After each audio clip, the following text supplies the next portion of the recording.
जय हिंद सभी को। जैसे कि हमारी स्पेक्ट्रम बुक की सीरीज़ चल रही थी, तो आज हम इसमें नया चैप्टर पढ़ेंगे जो कि है India on the eve of British conquest. इसका मतलब है कि जो ब्रिटेन है उसने इंडिया पे कैसे राज करा और क्या क्या कारण थे कि खाली ब्रिटिश ही इंडिया पे राज कर पाया। तो आज इस चैप्टर में हम इन सारी चीज़ों को समझेंगे। तो जैसे कि टॉपिक का नाम है कि इंडिया पे कैसे कब्जा करा था ब्रिटिशर्स ने, तो आप इस मैप में देख सकते हो कि जो इंडिया था वो बहुत छोटे छोटे एम्पायर्स में बटा हुआ था। जैसे कि अगर हम साउथ में चले तो मैसूर सल्तनत, नवाब ऑफ कार्नेटिक देख सकते हो, त्रैवनकोर अलग था। उसके बाद ये मराठा किंगडम था पूरा, पेशवा ऑफ पुणे मराठा, फिर निज़ाम ऑफ हैदराबाद, और फिर नागपुर था अलग ही, फिर ये मराठा इसके अंडर था नागपुर भी। फिर नवाब ऑफ बंगाल था, बंगाल अलग था। फिर यहाँ पे नॉर्थ में राजपूत स्टेट्स थे, फिर सिख मिसल्स थी, और यहाँ पे ऊपर सिंध वगैरह था। तो ये इसे आप एकदम क्लियरली देख सकते हो कि जो इंडिया था वो प्रॉपर तरीके से बटा हुआ था। और उस टाइम में इंडिया और भारत कोई शब्द ही नहीं था। उस टाइम में ये अलग अलग देश हुआ करते थे, जैसे राजपूत स्टेट अलग हुआ करता था, बड़ौदा अलग हुआ करता था, ऐसे। और इन सब में कोई भी यूनिटी की भावना नहीं थी। तो पहला कारण तो ये था कि इंडिया बहुत टुकड़ों में टूटा हुआ था, इसलिए ब्रिटेन ने उस पर राज कर लिया। जैसे कि हम बोलते हैं ना कि इंडिया तो इतना बड़ा है, seventh largest country in the world है, 7वें नंबर पे है साइज़ के मैटर में, पर कैसे ब्रिटेन ने इस पे कब्ज़ा कर लिया। तो जब ब्रिटेन इंडिया में आया था तब इंडिया था ही नहीं, पहली बात। और दूसरी बात, इंडिया बहुत छोटे छोटे भागों में टूटा हुआ एक राज्य था। यानी ये एक यूरोप की तरह था। जैसे यूरोप है ना, वो तो अब यूनियन हो गया। यूरोप में जैसे छोटे छोटे देश है ना, वैसे इंडिया था, छोटे छोटे देश। और ये देश आपस में एक दूसरे से लड़ते रहा करते थे। तो जो ब्रिटेन आया वो सबसे पहले कैलिकट यानी गुजरात आया ब्रिटेन, तो और बाकी ये सारे आए थे यूरोपियन। कोई कैलिकट आया, कोई ये पौंडीचेरी वगैरह आया, तो उन्होंने वहाँ जीतना चालू करा, वहाँ के राजा से संपर्क बनाया, और धीरे धीरे धीरे एक एक स्टेट को हराते हुए जो ब्रिटेन है उसने इंडिया पे कब्जा करा। और आखिरी में ब्रिटेन ने ही इंडिया को एक यूनाइटेड कंट्री बनाया। और उसके बाद जब हमारे को आज़ादी मिली तो सरदार वल्लभ भाई पटेल जी का बहुत बड़ा हाथ था इंडिया को यूनाइट करने में। तो आज हम इसके बारे में डिटेल में पढ़ेंगे। तो सबसे पहले हम देखते हैं कि जो आया था वो था नादिर शाह। तो हम देखेंगे कि पहले तो हम देखेंगे कि मुगल्स हारे ही क्यों। ये जो मुगल्स है इनका बढ़िया एम्पायर था, ये हारे ही क्यों ब्रिटेन से। तो इसके बहुत सारे कारण थे। पहला था एक्सटर्नल चैलेंज। तो सबसे पहले नादिर शाह आया था। तो ये जो नादिर शाह आप फोटो देख रहे हैं, ये पर्शियन एम्परर था। पर्शिया मीन्स ईरान का राजा था, ये ईरान अफ़गानिस्तान साइड का। और इसने इंडिया पे अटैक करा था 1738-39 के अंदर, और इसने उस टाइम में लाहौर को जीत लिया था।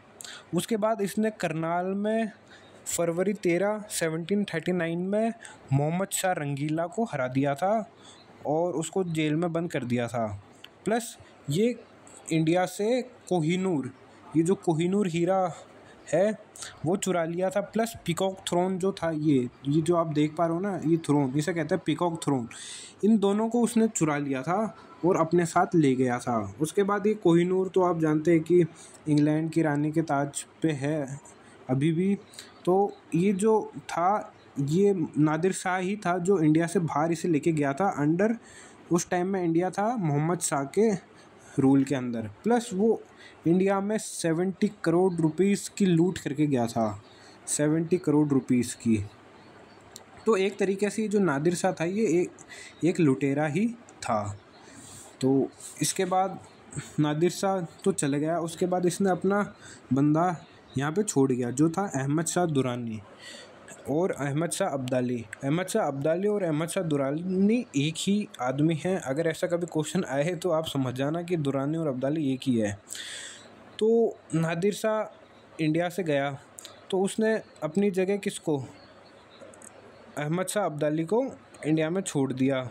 और इसने इंडिया पे यानी बहुत सारे अटैक करे थे, 48 में, 67 में, और बहुत लूट वूट मचाई थी इंडिया के अंदर। पर और फिर उसने 1757 के अंदर अब्दाली कैप्चर्ड दिल्ली ऑल्सो। जो अब्दाली था उसने दिल्ली पर भी राज कर लिया था, और उसने अपना एक केयर टेकर छोड़ के चल गया था अब्दाली इंडिया के अंदर, जिसका नाम था नजीब उद दौला। तो नजीब उद दौला को वो छोड़ के चल गया था। और बाद में हम ये भी देखेंगे कि अब्दाली वापस आता है 1761 के अंदर, और बैटल होती है थर्ड बैटल ऑफ पानीपत, जो कि होती है मराठास वर्सेस मोहम्मद शाह अब्दाली, जिसके अंदर जो अब्दाली होता है वो मराठाओं को हरा देता है। और हम देखेंगे कि 1761 के बाद ही जो मराठास का डिक्लाइन होता है वो चालू हो जाता है। तो ये था अहमद शाह अब्दाली, जो कि था सक्सेसर किसका, नादिर शाह का। ये दोनों ही इंडिया में अटैक करते हैं और काफ़ी लूट मचाते हैं। अब हम जानेंगे जो हमारे वीक रूलर्स थे मुगल्स के। तो हमें ये तो पता है कि जो ये था औरंगज़ेब, तो जो औरंगज़ेब था वो काफ़ी मजबूत था, और जो औरंगज़ेब से पहले के मुग़ल एम्परर थे वो काफ़ी मजबूत थे, ताकतवर थे, और लीडरशिप नेतृत्व रोल बहुत अच्छी तरीके से जानते थे और अदा करते थे। पर जो ये औरंगज़ेब के बाद वाले आए थे ये थोड़े निकम्मे टाइप के थे, और ये इंडिया को प्रॉपर तरीके से मैनेज भी नहीं कर पाए थे। तो और आप ये एक झलक देखिए औरंगज़ेब पे, तो आपको दिखेगा कि औरंगज़ेब बूढ़ा हो चुका है। और इसी से ही हमें जो अगला राजा, जो अगला सक्सेसर है मुग़ल का, वो है बहादुर शाह 1। तो ये 8th रूलर था मुग़ल एम्पायर का। प्लस इसे जब इसे थ्रोन मिलता है जब ये होता है 63 साल का, यानी जब ये 63 साल का होता है, जब ये पूरा बुढ़ा हो जाता है, पूरा बुढ़ा, जब जाके उसे थ्रोन मिलता है। क्योंकि जो अभी मैंने बताया था ना, ये औरंगज़ेब, ये आपको बूढ़ा दिख रहा है, तो ये बुढ़ापे तक राज करता है इंडिया पे। और जब ये मर जाता है आखिरकार, जब ये बहादुर शाह भी 63 साल का हो जाता है, तब जाके इसे थ्रोन मिलता है। अब इसे थ्रोन तो मिलता है, पर थ्रोन कोई काम का ही नहीं होता, क्योंकि ये एक तो 63 साल का हो गया है, प्लस ये अपने ही ख्यालों में डूबा हुआ रहता था। इसलिए ही इसको टाइटल दिया गया था शाह ए बेखबर, यानी ये बेखबर ही रहते थे कि मेरी सल्तनत में क्या हो रहा है, इन्हें कुछ ही नहीं पता, ये खुद की ही दुनिया में खुद ही मगन रहते थे। और ये जो इन्हें टाइटल था वो दिया गया था बहादुर शाह द्वारा। प्लस इनकी जो पॉलिसी थी वो पैसिफिक पॉलिसी थी, मींस वो बड़े ही यानी निर्मल थे अपने भाव से। और जो मराठा प्रिंस था उसे भी इन्होंने छोड़ दिया था। प्लस राजपूत चीफ्स वगैरह भी इनके अंडर में थे, पर वो इनकी बात वगैरह इतनी माना नहीं करते थे। उसके बाद हम देखेंगे जहांगीर शाह आता है।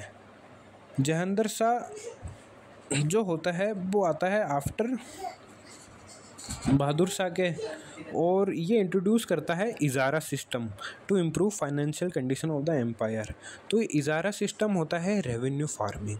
इसका मतलब होता है कि इजारा सिस्टम में ये होता है कि अगर कोई पीसेंट है वो फार्मिंग कर रहा है, तो उसका कुछ 5%, 10% या 2/3, 1/3 पार्ट वो एज अ टैक्स देगा। तो ये जो जहांगीर शाह था इसने टैक्स सिस्टम, इजारा सिस्टम चालू करा था to improve financial condition of his empire. Plus he abolish the जजिया। अब जजिया होता है कि जो नॉन मुग़ल लोग होते हैं, वो जो नॉन मुस्लिम पीपल होते हैं, वो मुस्लिम रूलर को पैसे देते हैं फॉर देयर प्रोटेक्शन। और ये जो जजिया है ये एक टाइप का टैक्स है ओनली फॉर नॉन मुस्लिम्स, जो कि हो गए हिंदू, क्रिश्चियन, ईसाई, सिख वगैरह, इनके लिए। ये मुस्लिम्स पे लागू नहीं होता था, तो इसलिए जहांगीर शाह जाना जाता है। इसके बाद आता है फ़ारुख सियार। तो जो फ़ारुख सियार था वो बनता है ruler with help of Sayyid brothers. Syed brothers है अब्दुल्ला खान एंड हुसैन अली खान।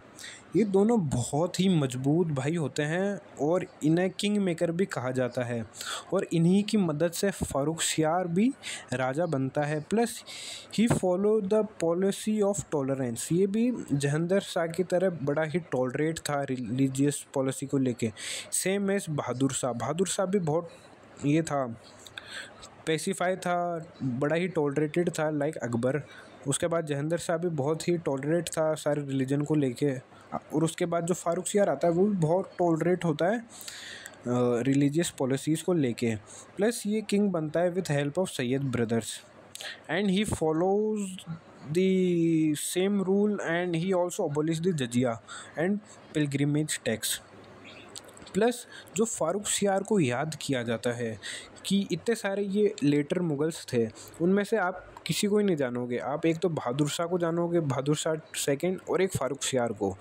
तो बहादुर शाह तो लास्ट वन था, और फारुखसियार को जानोगे। फारुखसियार को आप इसलिए जानोगे क्योंकि इसने 1770 में फरमान देता है।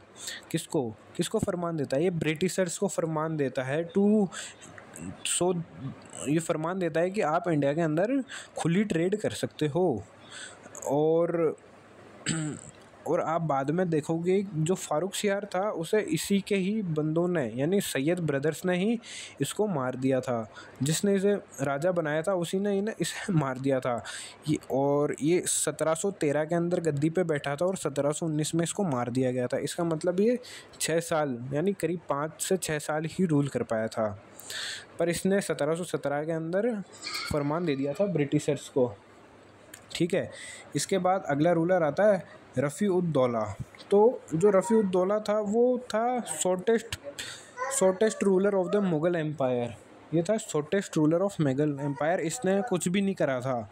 ये फरवरी 1719 में गद्दी पे चढ़ा था, और जून में ये 1719 की जून में ही ये उतर गया था। करीब 4 महीने ही मुग़ल एम्परर की गद्दी पे रहा था। इसके बाद आता है रफ़ी-उद-दौला। जो ये दौला साहब थे, इनका दूसरा नाम है शाहजहाँ टू। ये एक ओपियम एडिक्ट थे, ये एक गांजेड़ी थे। सरल शब्दों में कहूँ तो इन्हें गांजे का बहुत शौक़ था, और ये अपने ही ख्यालों में गुप्त रहा करते थे, मुक्त रहा करते थे। तो इन्होंने भी कोई राजपाट पे इतना ध्यान नहीं दिया था। इसके बाद आते हैं मोहम्मद शाह रंगीला। इनका जैसे नाम भी मैंने करा है रंगीला, ये रंगीला इनका टाइटल था। वैसे इसे मैंने रंगीन शब्दों में लिखा है रंगीला। तो ये जो मोहम्मद शाह रंगीला था, ये भी सैयद ब्रदर्स की हेल्प से ही राजा बनता है। पिछले दो भी सैयद ब्रदर्स की हेल्प से ही राजा बनते हैं, इसलिए उन्हें किंग मेकर कहा गया था। प्लस ये निज़ाम उल मुल्क की मदद से सैयद ब्रदर्स को मार देता है। ये बड़ा समझदार भी था कि यार भाई इनके बस, सैयद ब्रदर्स तो यार मुगल्स बना रहे हैं, तो इसने सोचा कि सालों को टपका ही दिया जाए। तो इसने निज़ाम उल मुल्क की मदद से टपका दिया और निज़ाम उल मुल्क को वज़ीर बना दिया था।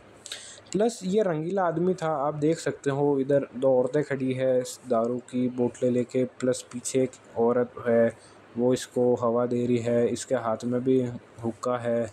तो ये बड़ा ही रंगीला था, रंगीला किस्म का आदमी। इसका पॉलिटिक्स किंगडम को संभालने में कोई इंटरेस्ट नहीं था, और इसी कारण जो बाजीराव वन था वो मात्र 500 लोगों की सेना के साथ जो दिल्ली है उस पर कब्जा कर लेता है और एक बार की धमकी देके चल जाता है। प्लस जो नादिर शाह था जिसने कोहिनूर पीकॉक थ्रोन लूट के ले गया था इंडिया से, वो भी इसी के टाइम पे आता है। और इसी मोहम्मद शाह रंगीला ये वही है जो मैंने अभी स्टार्टिंग में बताया था ना नादिर शाह वाले में, तो ये वही मोहम्मद शाह रंगीला है जिसे नादिर शाह ने हराया था।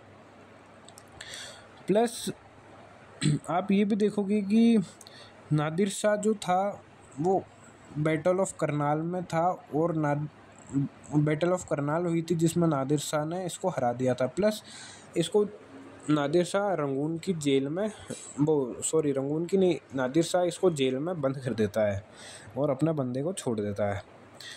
प्लस उसके बाद आप देखोगे कि इसके बाद आता है अहमद शाह बहादुर। तो ये जो अहमद शाह बहादुर था ये भी इनकम्पिटेंट रूलर था। आप शुरू से देखोगे तो सबसे पहले आया था बहादुर शाह 1, बहादुर शाह 1 से ही चालू होता है और बहादुर शाह 2 से आपकी मुग़ल जो हिस्ट्री है वो ख़त्म होती है। तो बहादुर शाह 1 आया था जो कि 63 साल का बूढ़ा था, तो वो इनकॉम्पिटेंट रूलर था। दूसरा आया था जहांगीर शाह, वो थोड़ा ठीक-ठाक था, पर वो यानी नॉर्मल था, उसका इतना कुछ नहीं था। फिर फारुखसियार आता है। फारुखसियार सैयद ब्रदर्स की मदद से तो बनता है भाई, जो खुद दूसरों लोगों की मदद से बन रहा है वो क्या ही राज करेगा, और उसे 6 साल बाद मार भी देते हैं। उसके बाद रफ़ी-उद-दौला आता है जो कि 4 महीने गद्दी पे बैठता है। फिर रफ़ी फर्स्ट आता है रफ़ी-उद-दराजत, फिर रफ़ी-उद-दौला आता है जो कि ओपीएम में एडिक्ट होता है। फिर मोहम्मद शाह रंगीला आता है जो दारू शराब इसी में नशेड़ी होता है, एक नंबर का गांजेड़ी होता है। उसके बाद आप देखोगे अहमद शाह बहादुर, जो अब हम बात करेंगे, तो ये भी इनकम्पिटेंट रूलर था। इसने जो राजगद्दी थी वो अपनी मदर के हाथ में दे दी थी, जिनका नाम था उदम बाई, और उनको टाइटल दिया था किबला ए आलम, means lady of poor intellect. तो ये जो अहमद शाह था बहादुर, ये खुद तो नासमझ था। इसने जिसको गद्दी सौंपी थी अपनी मम्मी को, वो भी इसी की तरह थी बावड़ी, उसे भी कुछ ही नहीं आता था। फिर आप देखोगे अहमद शाह के बाद आता है आलमगीर। तो आलमगीर 2 के रेजिम के time he battle of Plassey देखने को मिलती है जो कि 1757 में होती है, और आलमगीर को भी असैसिनेट कर दिया गया था, और इसने भी ऐसा कुछ खास काम नहीं करा था। और ये अपने जहांगीर शाह जो है ना, जिन्होंने इजारा सिस्टम इंट्रोड्यूस करा था और जजिया हटाया था, उनका ही बेटा है आलमगीर, और ये भी करीब 3-4 साल रूल करता है। इसके बाद आता है शाहजहाँ 3। तो जो शाहजहाँ 3 था उसको, उसका निकनेम है मुही उल मिल्लत। तो आपने देखा शाहजहाँ 1 जिसने तो ताजमहल बनाया था, पीकॉक थ्रोन बनाया था। उसके बाद शाहजहाँ 2 जो कि ओपियम एडिक्ट था, रफ़ी-उद-दौला। फिर आता है शाहजहाँ 3 जो भी कोई काम वगैरह करता नहीं है, और इसे मराठा बहुत बुरी तरह मारते हैं। इसके बाद आता है शाह आलम 2। तो ये जो शाह आलम 2 था, तो इसके टाइम पे एक तो बैटल ऑफ बक्सर होती है 1764 में, और एक बैटल ऑफ पानीपत होती है 1761 में। बैटल ऑफ पानीपत होती है मुगल्स वर्सेस अब्दाली, और आप देखते हैं कि वो अब्दाली इसके अंदर जीत जाता है और मराठा उसका हमें डिक्लाइन देखने को मिलता है। ठीक है, तो अहमद शाह अब्दाली था बैटल ऑफ पानीपत 1761 में।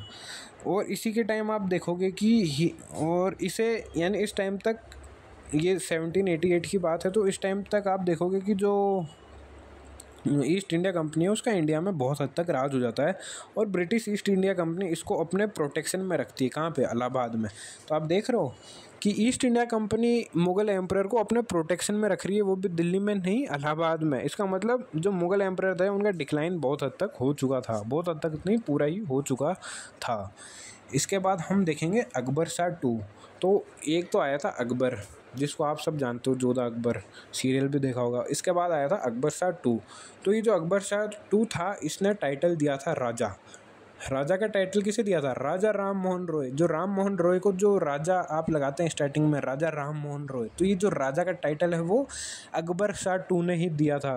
और इसका कारण ये बताया जाता है कि अकबर शाह 2 को पेंशन नहीं दे रहे थे ये ब्रिटिशर्स, तो ये राम मोहन रॉय बंगाल से थे, and he was very educated person also. So Akbar Shah 2 send him to Britain कि तुम भाई बात करके आओ कि मेरे को ये Britishers east India company pension क्यों नहीं दे रही है। तो पेंशन, खुद की पेंशन के लिए इसने भेजा था किसको? राम मोहन रॉय को, और उसी टाइम राम मोहन रॉय को उसने टाइटल दिया था राजा का। तो आप देख पा रहे हो कंडीशन मुग़ल एम्परर की इस टाइम तक बहुत ही ज़्यादा ख़राब हो चुकी है। उनको पेंशन के लिए मोहताज होना पड़ रहा है, 1-1 रुपये के लिए मोहताज होना पड़ रहा है ईस्ट इंडिया कंपनी का, ब्रिटिशर्स का।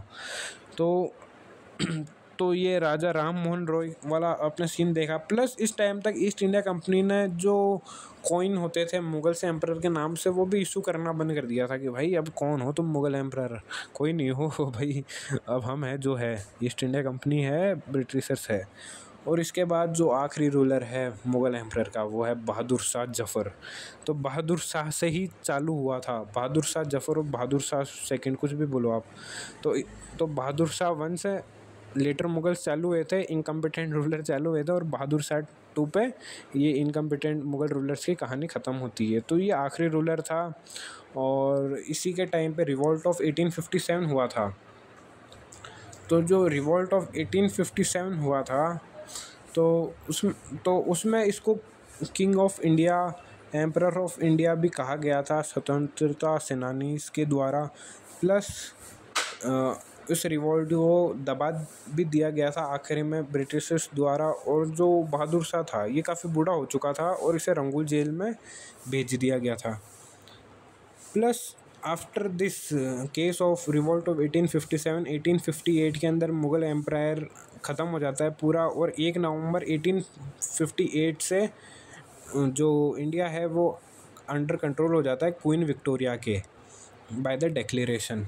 और इसी के बाद आप देखोगे कि जो ईस्ट इंडिया कंपनी है वो उसका भी रूल ख़त्म हो जाता है, प्लस मुगल्स का भी रूल ख़त्म हो जाता है, और प्रॉपर ब्रिटेन का रूल इंडिया पे चालू हो जाता है।